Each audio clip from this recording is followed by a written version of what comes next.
Right మొప్పకూడలి దగ్గరకు YCP నేతలు చేరుకున్నారు. వారిని పోలీసులు అడ్డుకున్నారు. ఈ క్రమంలో పోలీసులు వైసీపీ నేతల మధ్య వాగ్వాదం జరిగింది. సీఐని సస్పెండ్ చేయాలని డిమాండ్ చేశారు వైసీపీ నేతలు.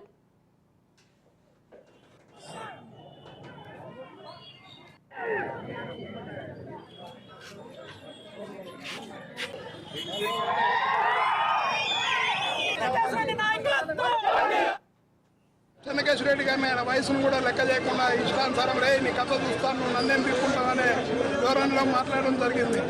అయ్యా జయనాథ్ రెడ్డి గారు, మీకు అధికారంలో ఉన్నారు, మీకు దమ్ము ధైర్యం ఉంటే నిన్న జరిపిన సాగునీటి ఎలక్షన్లు రద్దు చేసి సామరస్యంగా ప్రజాస్వామ్యబద్ధంగా నిర్వహించాలని మేము డిమాండ్ చేస్తున్నాం. ఎందుకంటే నువ్వు అధికారంలో ఉన్నావు కాబట్టి నీకు చేతనం అవుతుంది, కాబట్టి మీరు చేయాలని మేము డిమాండ్ చేస్తాం.